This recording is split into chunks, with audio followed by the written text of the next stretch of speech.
के जबलपुर से, जहां उस वक्त भारी बवाल मच गया जब मंदिर की ग्रिल को एक युवक ने तोड़ दिया। और घटना के बाद देखिए पूरे इलाके में सांप्रदायिक तनाव यहां पर फैल गया है। देखते ही देखते हालात देखिए कैसे बेकाबू हो गए और इस दौरान दोनों तरफ से जमकर पत्थरबाजी हुई। हालात को काबू में करने के लिए, कंट्रोल में करने के लिए पुलिस को आंसू गैस के गोले तक दागने पड़े। मामले में कार्रवाई करते हुए हालांकि पुलिस ने 20 से ज्यादा उपद्रवियों को हिरासत में ले लिया।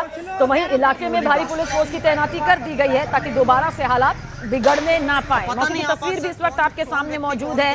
देखिए भले ही अभी हालात काबू में नजर आ रहे हो, लेकिन उस वक्त बेहद बिगड़ गए थे जब यहाँ पर आगजनी हुई, जब तोड़फोड़ हुई, पथराव यहाँ पर किया गया।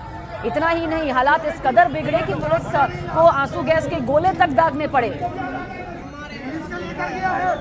तो इलाके में भारी उपद्रवी जिस तरह से नजर आए, उसके बाद 25 उपद्रवियों को फौरन हिरासत में ले लिया गया है। पुलिस फोर्स की तैनाती भी इस पूरे इलाके में फिलहाल कर दी गई है। नजर इस वक्त बनी हुई है ताकि किसी भी तरह से माहौल दोबारा से बिगड़ने ना पाए।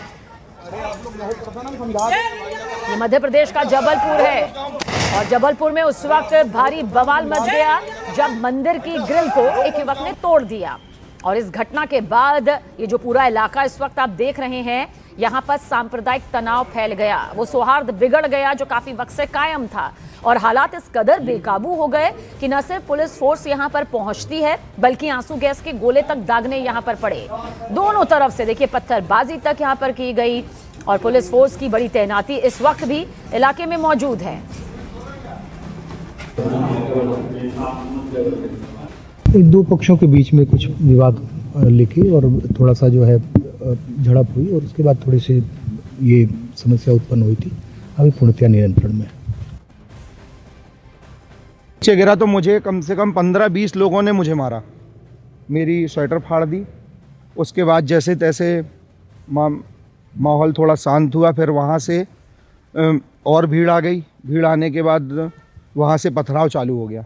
पथराव चालू होने के बाद हमारी मस्जिद के ऊपर से भी पथराव हुआ, मस्जिद के ऊपर से भी पथराव हुआ और गेट से भी पथराव हुआ। जहाँ पे बगल में गली है वहाँ से भी पथराव हुआ और है तो हमारे मंदिर के कांच में पत्थर लगा हुआ है आकर, और कांच शायद टूट गया है, मेरे को इतनी जानकारी नहीं है अभी।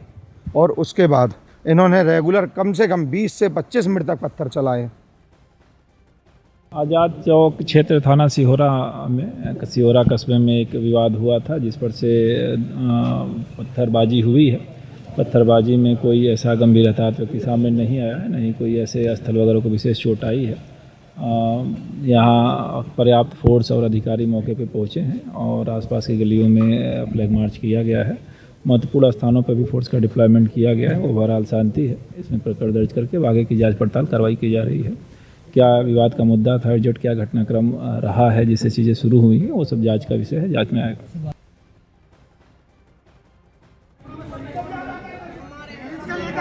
और आप देखिए किस तरह से माहौल जब बिगड़ता है तो भारी पुलिस फोर्स की तैनाती यहाँ पर होती है, जिसके बाद हालात को काबू में करने के लिए आंसू गैस के गोले तक दागे जाते हैं। करीब 25 उपद्रवी हैं जो इस वक्त हिरासत में लिए गए हैं और मौके पर पुलिस फोर्स की तैनाती भी है ताकि किसी भी तरह से सांप्रदायिक सौहार्द बिगड़ने ना पाए, जिसे यहाँ पर उस युवक के जरिए खराब किया गया, बिगाड़ा गया, जिस पर आरोप है कि मंदिर की ग्रिल तोड़ दी इसने। मनोज शर्मा हमारे सहयोगी ज्यादा जानकारी के साथ। मनोज, सबसे पहले बताइएगा कि इस वक्त ताजा हालात कैसे हैं, क्या सब कुछ पूरी तरह से काबू में और ये पूरा मामला सामने आ क्या रहा है?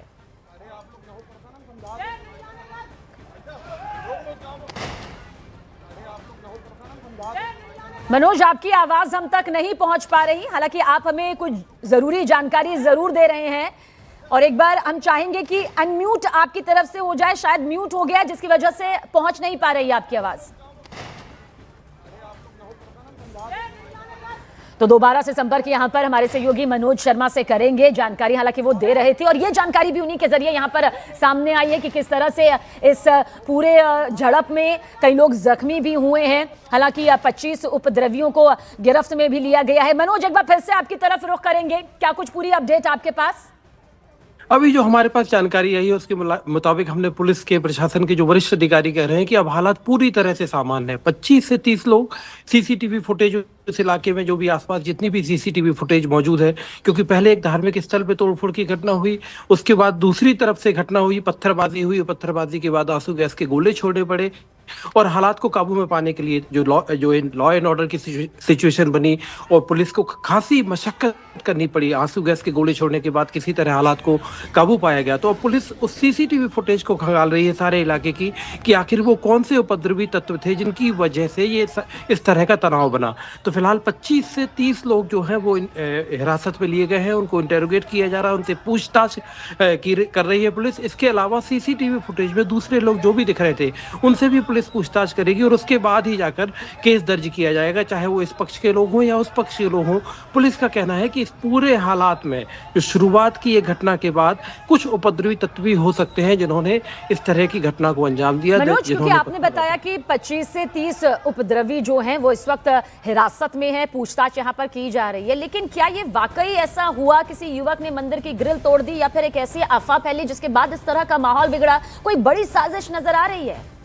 ग्रिल तोड़ने की घटना, पुलिस इस बात की तस्दीक कर रही है कि पहले ग्रिल तोड़ने की घटना हुई। दरअसल वही घटना बताई जा रही है कि जिस घटना के बाद इस पूरी घटना ने इस तरह का रूप लिया। पहले ग्रिल तोड़ने की घटना हुई, उसके बाद दूसरे पक्ष की ग्रिल जिनकी तोड़ी गई उनकी तरफ से मारपीट की घटना हुई, मारपीट के बाद दूसरे पक्ष से पथराव की घटना हुई। ये सारा घटनाक्रम तो सामने है, लेकिन पुलिस के सामने भी बड़ा पहलू ये है कि जब दो पक्ष आपस में लड़ रहे थे तो 2 और 4 लोग आपस में लड़ सकते हैं, 4 लोग इस पक्ष के, 4 लोग इस पक्ष के।